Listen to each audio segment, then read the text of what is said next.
Oh, um, yeah, we're gonna sit here for a while. I thought you were going to get your nails done. Oh, okay, okay, well, I'll just stop over after I'm done. Hold on. Right. But if you're gonna walk those trails, just go do that. Yeah, yeah, we're still leaving the top end. Yeah, okay, all right. Oh, it could be. I call the sun. Yeah, yeah, yeah. Well, and what I would do when you're talking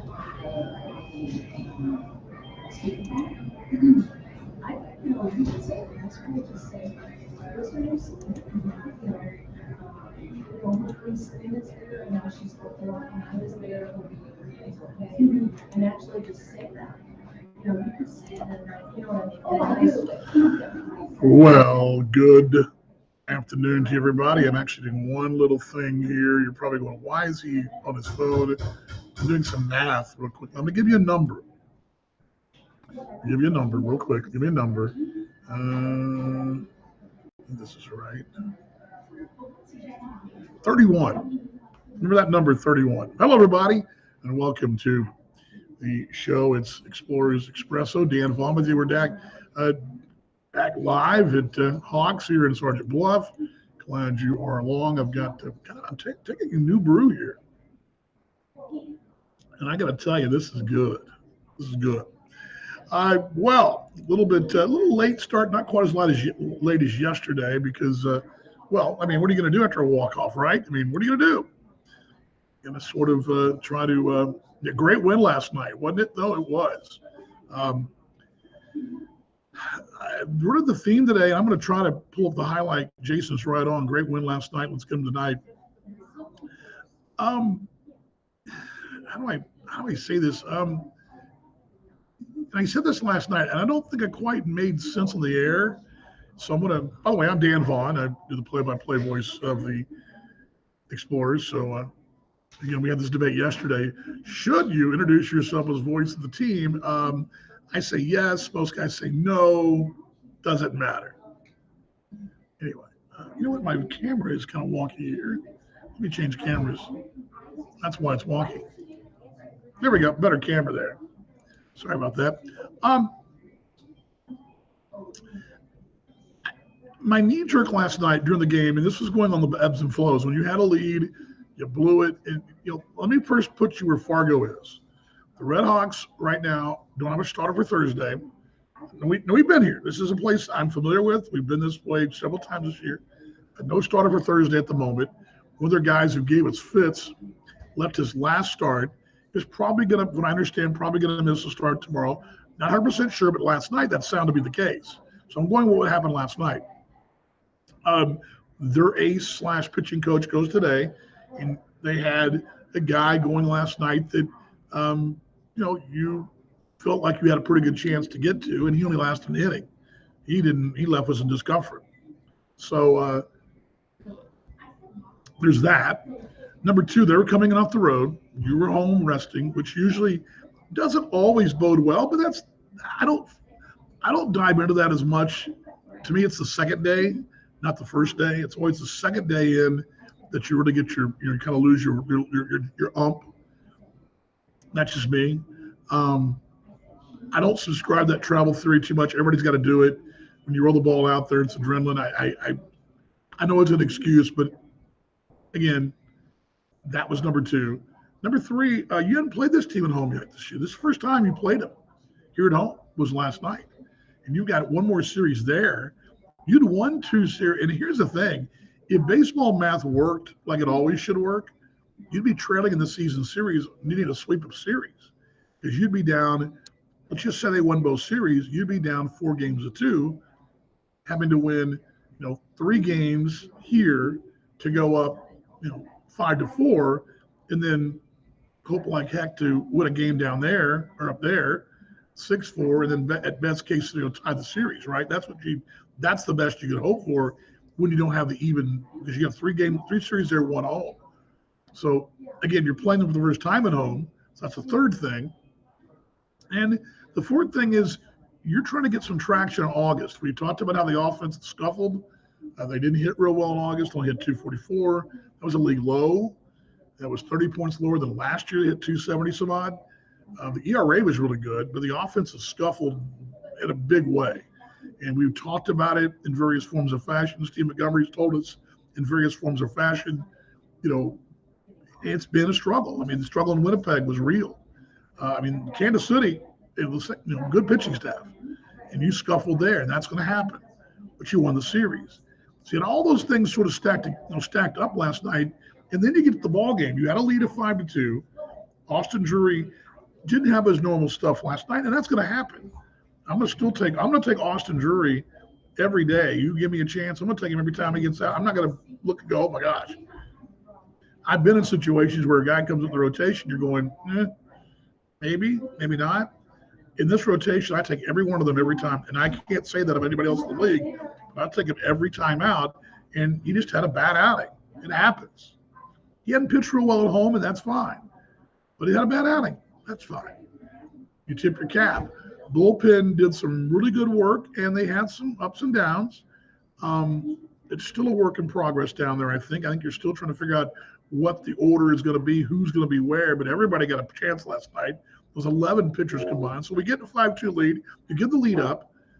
It's inherited runner scores, and you go forward. They grab a lead in the top of the ninth inning, and you're like, oh. I mean, it was a pitch of the cut, bunch of the guts. But you come back, tie it up. I'm thinking I don't have my score sheet here. You wind up going to extra frames. You had a chance to walk it off, and you didn't do it. But you had runners aboard, but you didn't get a hit for 4 innings. So there's all these things going on last night. Didn't get a hit for 4 innings. You blew a lead. Your bullpen kind of was okay, but did give the lead. You come back, you tie it, right? You go to extra innings, and you had a 3-1 count, bases loaded, 1 down, and you're looking for a fly ball. You're looking for a guy who hadn't thrown strikes at all. The guy had walked 2 in the inning. 2, is that right? Well, because 1 was at second. Yeah, load the bases.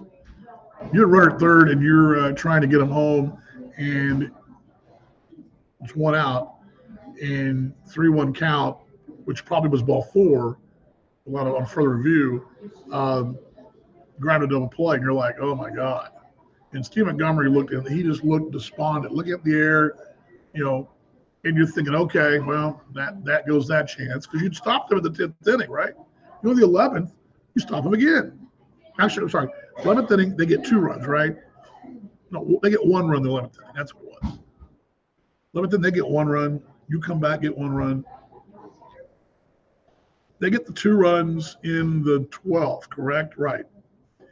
And a big play at the plate, or at first and third, on a ground ball to third, the infield drawn in with 1 out. I mean, they were trying to blow the game open. And you get a run down, and the runner, I believe it was Alec Olin, doesn't buy enough time for the runner Novak to get to second, and he winds up getting doubled up. There's a double play. And you wind up getting out of the inning only down by 2, supposed to being down by 3, which is a whole different animal.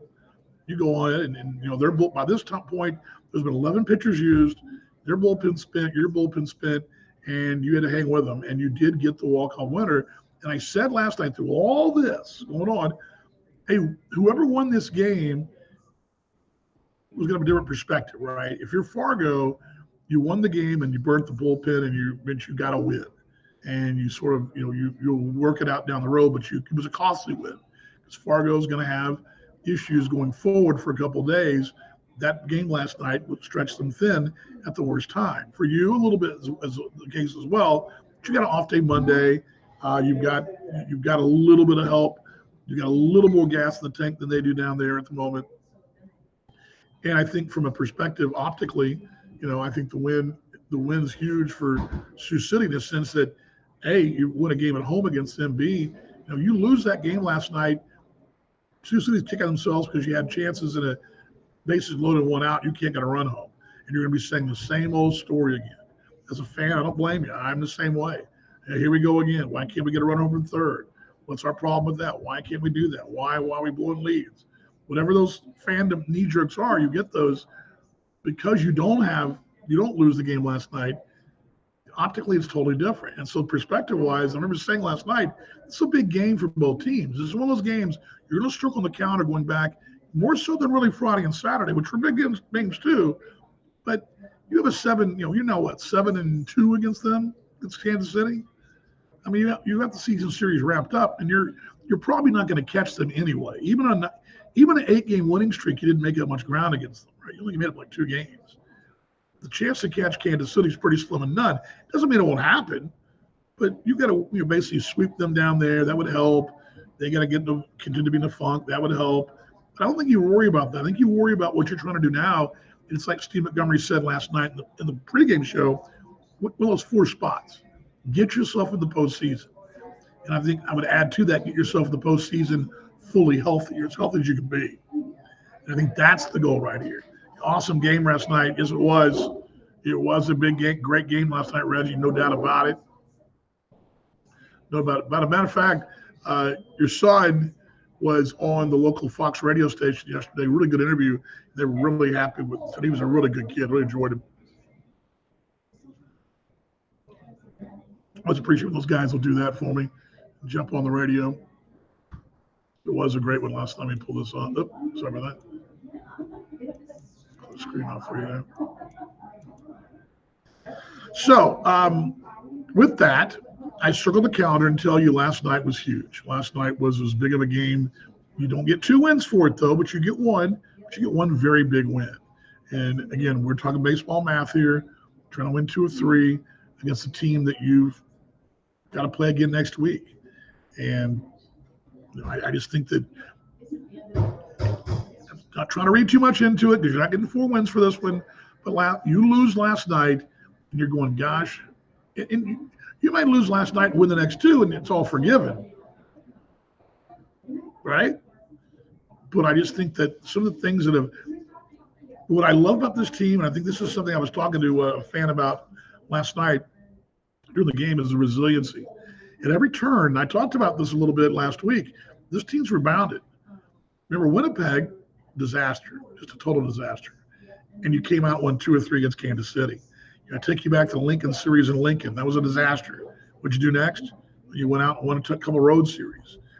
First series in Lincoln, same thing, lost the series. What'd you do? Win 2 more road series. So, every time this club's had their backs against the wall and you're going, how the heck are they doing it? What are they going to do? They responded. And I think that was huge last night. That was a response during the ball game because, they were looking at 4 hits, hadn't done anything offensively, and you're like, where is the offense? And this team is going to be challenged offensively. But like somebody else told me too, I had another fan tell me who said, I believe this team is not as bad offensively as we continue to talk about. Now, the numbers tell us one thing, but there's also some underlying numbers too. For example, runners in scoring position is 268, 265, somewhere in there. The problem, I think, has really been it's the 2-out noise that they've not been able to capitalize on. That's the real thing. That happened again last night. But I think that fan was right. There's a lot of good bats there, and that's why I kept saying yesterday. And you look at the people who contributed. Look at the guys who contributed yesterday. That's what I said yesterday. I told you that waiting for a big trade or a John Nagowski to come running up from Mexico, that's all fine and good. A lot of people waiting for that to happen. Perhaps Cleveland got Jose Sermo back this week or yesterday. That's all fine and good. But a lot of times it's the collective from within in this great game that really is the difference. We do owe a delicious Hawks comment for deciding to throw the third that was not a good idea. And again, they're kicking themselves too. I get the idea we want to get the lead runner, but that throw's got to be on the money. It's like we talk about a play in the outfield where the guy's a subpar arm. You've got to hit the cutoff man. That's why you challenge guys from second a lot of times with 1 out, because you got to hit the cutoff man, have the good throw the cutoff man, good relay exchange, good throw home, good exchange and a tag. A lot of things got to happen. Well, in that case last night, it was a similar situation. Ground ball to second, runner is running to third. You know you've got first base for sure, right? You know that. So, okay, I'm going to throw this third anyway and take the gamble. Remember, they gambled earlier on a play similar coming in from third, and they spun around and threw to third. Novak spun around with a great throw to third to get Delvin Zinn, who was the lead runner. Now, it worked out because the X's wound up trading that, got a walk, and it moved around anyway. And a wild pitch, everybody up. So basically worked like it was supposed to. But they gambled and threw to third and got him. So they do it again, and this time the throw is low, eats Novak alive, bouncing short. He's got to try to keep it in front of him from not getting by. And by the way, earlier when Zinn earlier in the game, that same inning, maybe the inning before, that was the 12th. The 10th inning, they airmailed a throw from right field. Alec Olin airmails one that if Alaziz isn't back up, it goes into the seats, and the X is walking off on a throw over the third baseman. The runner was already at third, and he would advance to the next base, the ball being on play. So, I mean, there was some chances like that. You're right. Throwing the ball to third, not the greatest idea, and the X's did take advantage. But yeah, a lot of little things last night. A lot of little things. By the way, I asked them today here about the cherry thing, and they could probably do that. By the way, your dogs, I've got a new one today. This is the August drink. This is a cold brew coconut foam. I don't know if you guys have ever had coconut coffee. It's really good stuff. You get it. Coconut coffee is really good cold, not as good warm, because it does have a bit of a milky sort of consistency to it. Coconut does, but the coconut water is really refreshing, and coconut ice cold coffee is really good. I've got a Expresso pod that I use in the summer that's great. This one's got coconut foam. It's also got coconut in the top of the foam. It's really good. This is their August drink here at Hawks. We're at in Sergeant Bluff live on the Expresso as we talk a little bit about the X's today. I will take your questions and comments here. Yes, cold foam. Casey, have you had that? Have you seen that before? Have they had that before? I don't know if they have or not. That's the wrong one. Sorry about that. There we go. There we go. It's good. It's really good. All right. Back to the whole thing again. But again, not trying to make too much out of it. But again, a lot of ebbs and flows. It was a long game, 4 hours and 14 minutes. And I mentioned the number 2. I want to tip my cap to you folks here in the Siouxland. Let's see, 163. And hold on just a second here. Let me do the math here. 163 and let's see here. And 1014. Oops, sorry about that.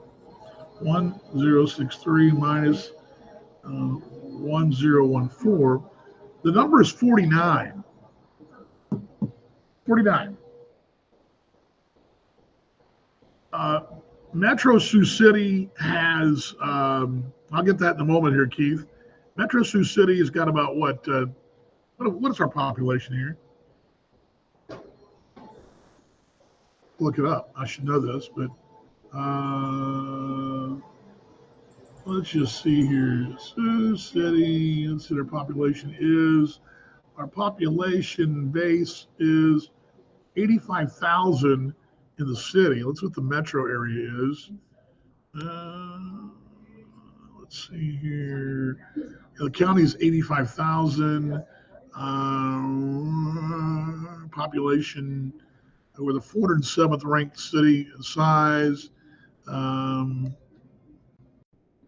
metro area is 149,000 people. That's 284th in the country. Last night, 4th largest city in Iowa. Last night, we had 49 less folks than a city that has 1 million people. Congratulations. That's awesome. That's really, really good. I mean, that is really, really cool stuff. I mean, that's amazing. That's amazing. And I won't dogpile, but I'm just going to tell you that's amazing. Tip of the cap to Tom, to John, everybody in that front office, Steve Montgomery, and they got a good show last night. And that is a really big deal. So Tuesday night, and this city drew 49 less than a city that's got 1 million people and a brand new airport. Let that sink in. So tip of the cap, that's awesome. It's awesome, you folks. Really, really good. I mean that. So when the little engine that could, with Sioux City Explorers, people go, oh, they don't, blah blah blah. Small town, they don't draw. No, it's not the case at all.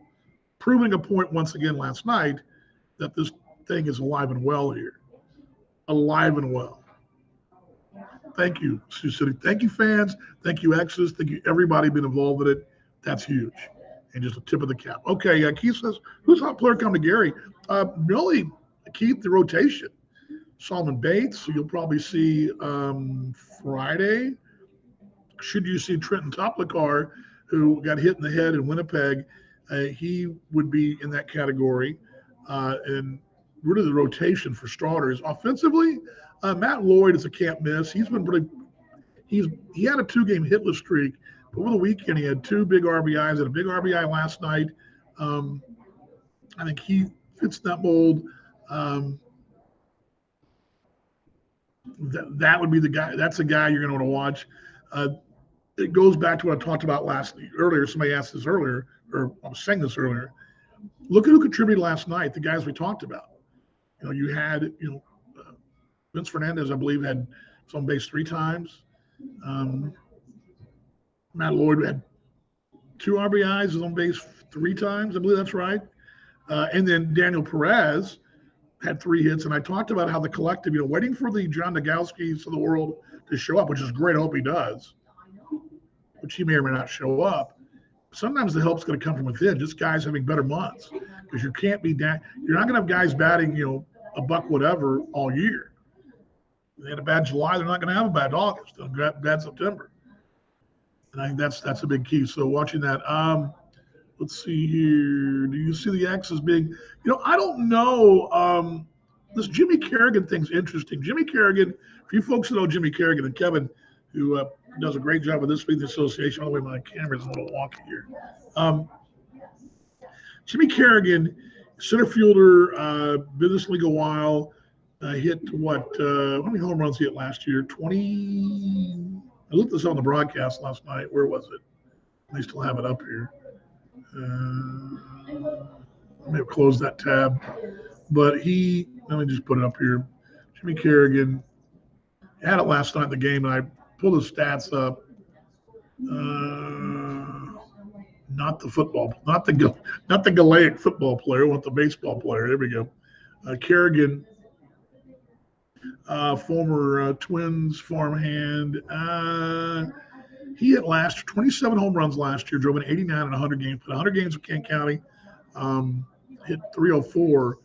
This year in 66 ball games, he scored 42 runs, so his runs are a little down, but he's about within range, 10% of where he was last year. He was 121 hits last year, 61 so far this year. That's down, obviously, not past the halfway point. He's only hit 11 home runs. 30, of course, in this lineup, 11 home runs would put you right behind Matt Lloyd, or actually between Lloyd and Fernandez. If you're in 37, which would put you down, 37 would be, that'd be behind Lloyd and Fernandez, but in front of Perez and Sierra. And yeah, somewhere in there. But I don't know. I haven't talked to Mongo today. We'll see him in a few minutes. I don't know. I would imagine they're in on that. I would imagine anybody out there, what's going to come down to is A, money. What's the salary cap number going to look like?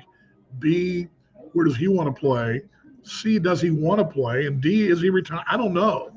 And I don't know where he is. I don't know him at all. I know very little about him personally, but I know about him as a player. And I can't really get a good read. I haven't heard anything today. And you may know more than I do, Kevin. You may have heard more. I don't know where it came from that. I don't know if that was some folks speculate it's a financial thing. I don't know. I don't know if that was the case or not. Was it a situation with their salary cap? I don't know. Um, don't know. Let's see here. Casey says he hasn't had it yet. Sounds amazing. It is amazing. Casey's really good. Strito says uh, trying to get Dan to call Delvin the Vintner as a play on Zen Fidel. I know you want to be. I know. I got the Mountie Masher in last night. Okay, that was enough, right? I'm sorry about that. Let's see here. Jason says fourth largest. Yeah, fourth largest city in Iowa. You know what the thing is, Jason? You know what I think the thing is, and why I'm so proud of this bunch? It's passion, right? It's passion. If you know this organization, if you've been around this ballpark enough, you've been around this team enough, tell me the consistent thing that echoes in this organization. You know, and it's funny when I talked to Nate Sampson a couple weeks ago in the interview, he mentioned it. Passion. He mentioned it, and maybe I didn't say it that way, but he mentioned, in passionate terms, how he felt about this place, how people feel. Steve Montgomery's a passionate guy. Bobby Post lives here. Bobby Post lives here. Okay, this is home year round. He's a part of the community. That front office is part of the community. John Roos, our owner, part of the community. These are passionate people. They're not trying to reinvent the wheel. They're not trying to have the next, whatever crazy gimmick that's out there. They want to win and entertain fans at a good price point, and be good citizens of the city, be parts of the civic mind of the area. They want to be part of the program and what's going on here. It's passion. And if you live in a town like this, you're a passionate person. You support what goes on here. Iowans are very passionate people. They're a lot like people from Texas and Tennessee and places like that. There's a real connection to your state here. There's certain states that are like that. They're not all like this. Okay? There's a reason Iowa is a little different than perhaps Illinois. They're all Illinois. Chicago's great, but Illinois is a little different than Iowa. I mean, there's an Iowa thing here. You're very passionate about the Hawkeyes. You're very passionate about the Cyclones. There's passion here. Nebraska's very similar. When it comes from the colleges, I would tell you Texas are passionate people. We divide up in little corners. You got this faction here, this fact, but we have our factions. West Texas is me. We call it Best Texas. I believe that's the best part of the state. Not the prettiest, but the best. Right? People in Austin will tell you something differently. You go to Tennessee people are very, very proud of Tennessee. In general, that's a Southern thing. But this part of the country, the states, Iowa's a very proud place. The fans are very passionate about what they do, who they cheer for, about their towns. I've already seen this because I was in Burlington, Iowa, across the state 20 years ago. It was the same way there. For everything, Burlington High School and West Burlington, Notre Dame, for all the things that were going on in Iowa, they're very passionate. And that's what you're getting here. You have passion here. And I don't feel it everywhere. I don't feel it everywhere. I don't feel that passionate thing every place we go. I think you feel a little bit in Cleveland. I think you feel a little bit. I think you feel it in Fargo. Fargo's a neat place because of North Dakota State and their success, but there's a little bit of a Fargo has a certain personality to it, right? Fargo has the personality from the movie and the TV show. There's a certain characteristic. I love going to St. Paul back in the day when they were packing the place 6,000. I'm not going to tell you those fans were passionate. They were fun. But did I feel passion? Did I feel passion in Lake Country? Milwaukee? Gary? Yeah, absolutely. Indiana's very much like Iowa. Very much like Iowa. They're passionate about their teams, their state, their region, their heritage, all that. They're very similar. They're almost cousins. Flower cousins, you want to call it that.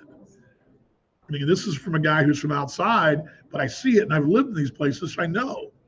I mean, not that I'm an expert, but I'm just saying that there's passion. So I go back to the whole thing. When you do what you do last night in the stands, that's called passion. And that all starts from the top and it works its way down. It's a cultural thing.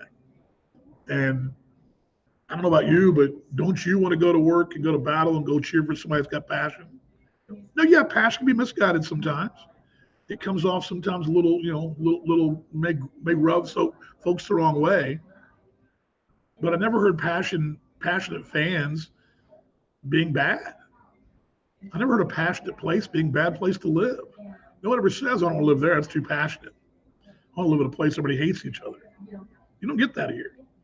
So anyway, DV soapbox there. Sorry about that. I digress. Where were we? Let's see here on the Expresso. Heidi taking a cleaning break. Yes, today was a big day in my house.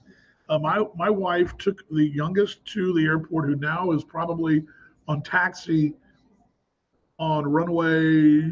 What's the weather like today? It's probably going to be a south wind, so she's going to be taking off on runway 42L, I believe, would be the departure route. No, if the south wind, will be going against the wind, so it'll be 42R, which southbound out of Dallas Fort Worth Airport, the biggest airport in the world. But she's going to Japan today, and so been a crazy week at my house. It looks. I hear the house is very clean. Here, I got my office back. My office is being used as a staging area. It's kind of like a military invasion. You got the military invasion, they got the staging area. Well, my office was a staging area for Caroline's invasion of Japan. That's what it was. Oh, man. Jimmy Carragher was really, Jimmy Carragher's son was really kneecapping the, I mean, very funny. I think that may be it. I don't know. I don't know, Jason, if that's where he would be. I think Lincoln would be in the mix. I don't think Kansas City is. I don't know if he fits their mold. I mean, let me look at his. Let me just look at his pedigree again. Let me just look at his resume. Well, maybe so. He's got 3 seasons at AAA, so maybe I'm wrong. Maybe he does fit their mold. He went to Temple. He's a Philadelphia guy. Went to Temple University. Born in Philly. Joe Campiatra is from Philadelphia. He lives there. I went to Virginia Commonwealth as well. I mean, I don't know how well he knows, and I assume he does know Aaron Whitefield fairly well. Twins, they were Twins teammates together somewhere, I'm sure. I don't know. I played in Ponce. Who played in Ponce last year in Puerto Rico? Let's see. Let's look up and see. Anybody we know? Luis Roman, who was playing for. Who was he playing for? We just saw him. What did we see him this week? Oh, it was in Team Lincoln.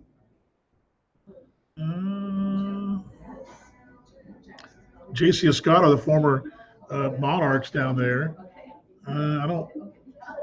No one really jumps out at me. That's let's see, pitching wise down there than anybody we know in this league. Greg Minier, former Lincoln guy. Yeah, I don't know, but what would you do if you were him? I think you're safe. If you pick Kansas City, Lincoln, Sioux City, or Fargo, I think the need's bigger here. I would tell you that. I think he gets plugged right in here and plays, part of the outfield rotation. I think right away.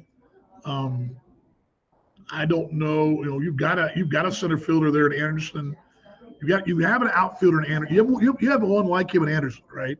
Nick Anderson in Lincoln. You've got one. You've got multiple in Kansas City. I would tell you, you got Jacob Robson. You've got Aaron Whitefield. Both those guys can play center, and both can be pretty solid in the middle. So you got Chase Harris here, and Chase is hurt. I mean, Chase is banged up. He's a gamer, man. That guy, Chase Harris, is the ultimate heart of a warrior. But that guy's hurting. You can see he's hurting from time to time. He's banged up. The guy doesn't take. Chase Harris has one speed, and it's 120%, not 100%. He's revving that engine over the red all the time. And would it be great to get a fourth outfielder to spell him one day here and rotate him in and out, and DH one and play the outfield the other? Yeah. Or play with corner outfield and GH Vince. I mean, there's a lot of options there. Let's also look at one more thing too. Um, what Kerrigan gives you too, assuming he's in the mix, he's a right-handed bat. In this, of the clubs in this mix, of the four, Fargo, Lincoln, Kansas City, and Sioux City, who needs a right-handed bat the most? This club needs it badly. Mondo told us yesterday on the pregame show he was worried because they have two lefties going today and tomorrow, and this club has been heavily left-handed lineup. I mean, you've got a heavily left-handed lineup. That's the way it's been. He admitted that. You have Oda, Lloyd, and Fernandez all on the top of the card. He admitted that to us yesterday. So I would think it's a very interesting thing, but I don't know where that. Let's see here. Chris says, yeah, the Mountie Masher came up last night. It did. It did. It came up. It came up. We're talking about the nickname we're going to give Matt Lloyd. And I guess I don't know. In KC too, that may come into play too. He's already there, right? He's in Chicagoland. Do you want to pack his bags and drive across the Midwest? I don't know. I mean, he's probably going to bring it. I mean, he can fly here. I don't know. Um, the one thing to watch about this, and I will tell you this, I do know George Samus, their manager, is pretty close to Kansas City's manager, Joe Calpietra. There's that. I don't know that they're longtime family friends. They go back a long way to the days in the old Can-Am years ago, Northeast League, whatever it was called then. I would watch that, but I also think that Steve Montgomery and George have gotten closer over the last couple of years. There's a lot of back channeling going on right now about him. I'm sure there's been phone calls made to George and other. I mean, I'm sure everybody's had a conversation. Agents get involved too, and what is, do you want to go? Is there a place in Chicago? I don't know what the lineup looks like in Chicago. I haven't looked. We haven't played Chicago yet, so I'm kind of telling you what. I don't think Milwaukee has a big need, but does Chicago? Does Cleveland? I don't know. I think they've all seemed to. I mean, who's he going to play in Cleveland? DH? He'll play center field. You can never have enough bodies. I get it, but I just don't know. Let's see here. Kevin says, yeah, and I didn't. What I didn't mean though, Kevin, I said that I thought, man, I'm going to probably piss Kevin off. I didn't mean it from a standpoint of not being passionate. They're entertained. That's what I meant. I mean, those people go to St. Paul every night and they get entertained, and it's a great show. It's by no means a bad show. And those fans didn't walk out there going, dang it, we lost. Dang it, we won. Dang it, I had a great time. That's what I love about St. Paul. What makes St. Paul unique is they go in that place, I had a great time. Did we win? Did we win? Right? That's what I mean. I mean about passion about wins and losses. This bunch here cares about wins and losses. I know you care, Kevin. I know your group did. And yes, the hot dago is phenomenal. Don't kid yourself. Great dish there at that restaurant in St. Paul. Air show this weekend. Oh, really? Air show. So we'll have no fans. There'll be fans. I love the air show because I love the planes flying over the ballpark because the airfield's just up the road. They're in Gary. Looking forward to it this weekend. My mom will be there. My wife will be there. I haven't seen my wife in 2 weeks and change. I'll see my old friends, the Skonerskis. Love them dearly, and just to be able to see the folks. Gary was very good to me. I really enjoyed my time there. A lot of folks think, oh, Vaughn must have been fired everywhere. No, he wasn't fired everywhere. Wasn't fired there. They had an opportunity, and it came knocking. So, anyway, let's see here. A rough day. So yes, it's a rough day. When would be nice. Evergreen Comet. I know what that means. I'm a little behind here. I would assume, not again. I haven't seen the cap. Everybody's pretty close to it. Okay, let's just start from that. The way you circumvent the cap is the little things. It's the little things. It's perhaps it's really good host families. Perhaps it's a really good living situation. Perhaps it's a set of wheels if you need them. Perhaps it's the direct flight to wherever you're from. Perhaps it's closer to friends and family. I mean, whatever. It's those little extras that really make the difference. The salary cap is how you get around. Salary cap only stops so much, but I believe the salary cap, while it is firm, it works this way in the NBA, the NFL, Major League Baseball, where there's a salary cap, there are ways around it. It's unfortunate, that's the way it is. But there's ways to sort of, you see now these capologists now beat the cap in the NFL by stacking numbers down the road and putting a lot of bonus money out front, all that. There's that. And I'm not saying that you don't do that here, but remember these guys that are managing these teams are also corporate executives recruiting. You're recruiting players, you're recruiting talent, you're trying to procure talent, and you're like a college recruiter. You're trying to get, what makes Alabama the place to go over, say, I don't know, Alabama over what's a comparable school, but maybe just a step, what makes Alabama the better choice to go to Mississippi State?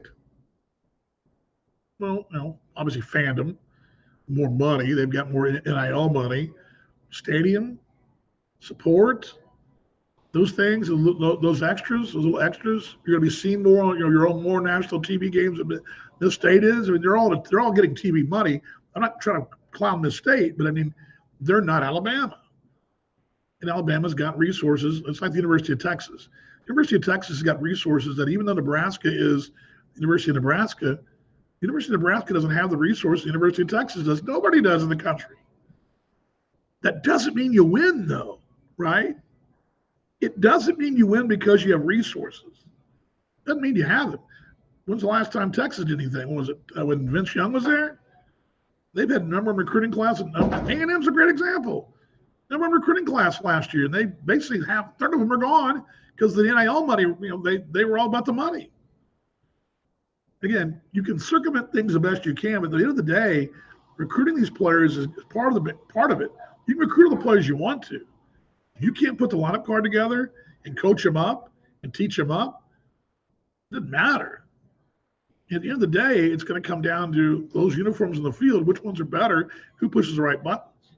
And I'm here to tell you, one thing you get here, you won't get anywhere else. You're going to get really good instruction. If you're a guy that needs something tweaked, delivery, stance, something, you're going to get it tweaked here over any place else in this league. Maybe the exception of possibly Milwaukee. They're right there in the same boat. They're good at instruction. Instruction is very important here, and breaking it down. The scouting reports, I've been with 4 now in this league, because I count Kansas City's twice. And there's no better breakdown of scouting reports and numbers than what this team does and what Greg Taggart's done over the years. Simple as that. So when it's going to come down to, there's all those other things too. So I give you a long answer about what all goes into this, but I hope it pulls the curtain back where you're thinking, because a lot of things go into it. It's not just about what's close. I mean, Team A and Team B pay the same amount of money and have a chance to maybe fix whatever it is I want to fix. Go that place. But yeah, they're all over the cap though. There's salary cap. Yeah, I'd love to see him here. I don't know what happens though. Yeah, I would love to see him here too, Casey. I don't like Casey and Lincoln on the second rate. Yeah, I mean, again, hey, what was it? And Kevin, you may remember this. Who was the player a couple years ago that everybody was? Who was it? Was it Burt Reynolds? Remember the guy Burt Reynolds that played for Grand Prairie? Was that 2018 or so? Was that who it was? That everybody could. Well, yeah, Fargo could use him too, but well, is he going to play before over Elba Alexander in center?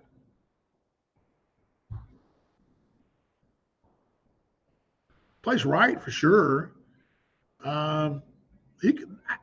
All right, I'll give you that, Kevin. You're probably right. You're probably right. Who couldn't use him, right? I mean, this is a guy potentially could drive in, hit 10 home runs in August and be a catalyst. There's no doubt. But there was a guy, Burt Reynolds. I think it was Burt Reynolds. Who was the other one that was a big, everybody wanted a piece of when the team was out of it a couple of years ago? There's a reason Chase Harris is my youngest. Yeah, there's a reason why. The, the, the guy, and I've learned this about him, and it happened last night again. You may have heard a call last night where I sort of backed off thinking he might not make the play. Now, he did make the play. He's about 8 yards away, but I'm never sold that he's not going to make the play. I'm never sold. I learned that lesson years ago, watching him over the years, that I never give up on him. And sometimes I'm like, wait. Oh, there's the ball over his head. I've seen too many times where I think it's over his head and he's tracked it down or coming forward. I'll tell you, that guy has got a really good future in anything he does. And I think he's the kind of guy that's gritty enough and has got enough life lessons and this baseball life lessons. I'd love to see him be a manager one day. I think guys will play for him. How about a guy you'd play for? I think I'd play for that guy. But anyway, Casey says Jason Sampson is all, but yes, he's a special guy. You may have you know what? You may have seen the last of him here. That may have been his last at bat he had last 2 weeks ago. Pretty good chance of it. What we got here? We're wrapping things up here on the Expresso. We're at Hawks in Sergeant Bluff. Oops, sorry about that. Put that one up again. Oh, yeah, I think so too. I think that, insert any of those teams in the postseason mix. It's going to come down. I don't know. Again, if I was going to handicap this whole thing, I would tell you, hey, this is without talking. I've talked to nobody about this today, so it's just me off the cuff. I'd say I would give Kansas City 25% chance, just because I don't know if that's a fit they need bodies, but I don't know if they have that's where are they all going to bat? I mean, I don't know. They need to fix their bullpen. They've got really one guy down there.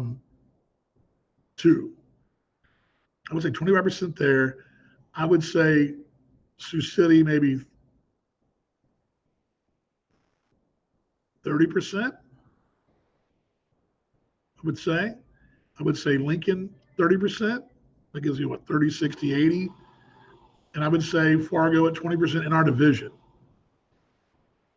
That's just in our division. That's kind of where. But then you take out the division. I would think Chicago would be in the mix. Oh, another wild card though would be Lake Country, because I think Lake Country is probably one of those places that they kind of they're stop start. Maybe he's a guy that can really free their offense. They're playing much better. That whole East Division outside of Milwaukee is just I change the standings every day on my game notes, and it's changing every day. Second, third, fourth. But anyway, just sort of my take there. Yeah, Burt Reynolds' old mustache. Funny. Hold on. Proud parent, my daughter been going to teach the full down this year. Yes, went to Japan. She left today. We'll be right. I'll probably be 2 a.m. asleep finally, but although last night I wasn't asleep, I went to sleep until 3. I didn't go to the ballpark till 1 something. I have one more leftover hot dog. I'm going to turn into a hot dog. That's all I had yesterday. I was like, oh my God. I was like, oh my God. I woke up this morning like I've been hitting the sack full of nickels. Burt Reynolds, great mustache. Sandlot Pat, yes, exactly. And this game gives you that passion, man. It does, Keith. It does for sure. Yes, it was Reynolds. I'm right about that, right? It was 18. That's right. I couldn't remember where he was that year. I for some reason, I thought he had been in Grand Prairie, but I don't know why.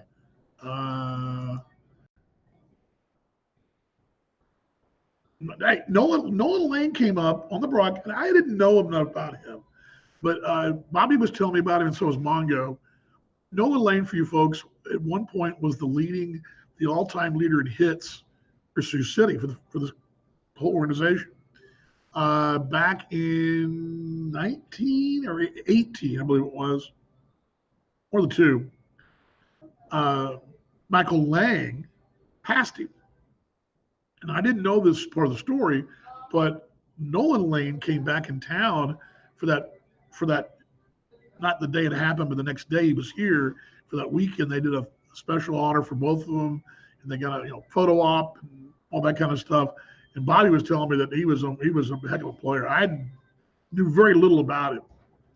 I knew nothing about him. He was pretty good. So anyway, all righty, last call. You know what? I never showed you last night's walk off. Let's do that real quick.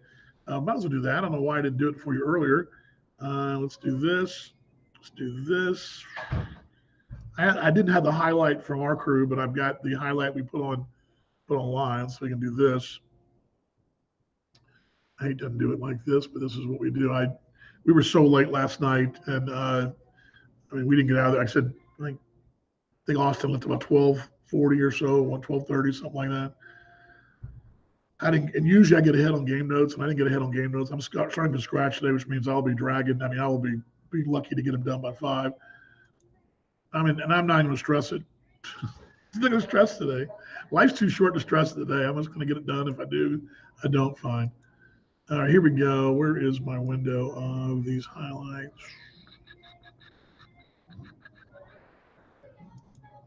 Here we go. Okay. All righty, let me pull this up. This is last night. This is the walk-off winner. Here we go in 3, 2, and I believe one, if I can find the button here. Where is the button from last night? Here we go. 3, 2, and 1. Promise. Pitch. Ground ball sharp. Base hit down the line, and the X's will walk it off. Sharply hit down the line on the right side, and the X's walk it off. Final score, 10-9. Perez got a fastball, just took it down the right side, 3-4 hole, and the X's win it in a long win. But a good news Tuesday night. Perez, a 3-hit night tonight, and a walk-off for Sioux City. The X's walk off again. Walked it off last night. There we go. Down the line. Put it right there again. We'll move it right there. It's a long time ago. Oops, sorry. There we go. Long time ago, we started playing baseball at 7:05. That's what it was last night. See you later there, Keith. I'll see you this weekend there in the South Shore. Last call here. Time zone. Yeah, you were midnight special there in the East. That's right. Yeah. All right, come on down to Hawks and try their new coffee foam coffee. It's the coconut foam cold brew. It rocks. Give it a shot. Of course, the Explorers Expresso is available as well. Game time reminders tonight. Game number 2 tonight. We didn't talk about that. I guess I probably should do that as they'll come your way tonight from the ballpark. It is Lucky Dog Wednesday. And I always say, not like the ones in New Orleans, not those lucky dogs. Stay away from those. It's Lucky Dog Wednesday, the good hot dogs here at the ballpark. A Baseball TV. That'll come your way. Matt and those guys put us on the air right when I go on the air on the radio, we're on the air on A Baseball. So tonight, Connor will be at the ballpark. Connor Ryan joins me tonight. I'm going to go back tonight. We will hear from Haytar Tokar because, again, over the weekend, only a handful of folks, the A Baseball side, heard some of that interview. You're going to hear Tokar from the weekend. And I'm also going to retell the story of the fire of 2000. I keep saying 2000, of 1913, because it didn't get – you heard nothing about that. And I've talked about it at length, but I want to go through it on our flashback. Connor will be with me this weekend, or tomorrow, this weekend. Oh, my gosh, I'm so tired. I'm so tired. Connor will be with me today, getting to speak. And that'll be on both KSCJ and A Baseball TV that we come your way 6:35 tonight. Gates swing at 6. Those lucky dogs got prizes in some of them. You got the buy one, the half price deal. Can't beat it. Great dogs. Even though I had leftover hot dogs, I'd taken 2 hot dogs home with me, and I was saving them for a rainy day. Well, that rainy day was last night when I would get out of the ballpark at 1. So, hey, little secret, I put it in the air fryer. Cook the air fryer for like 30 seconds. Bingo. Connor Ryan, who's not, in fact, he's not 66 years old or whatever, 65. He's not. Can I carry out coffee to Gary? I'll try. I'll be lucky to be awake on Friday. All night ride. I'm not gonna be much of a. I'll be having a coffee infused body there. All right, everybody, let's shut it down here for the day. You know the drill. It's go X's. Here we go. 1, 2, 3. You're all ready? Here we go. 1, 2, 3. Go X's. I'll see you in the broadcast. Night, everybody.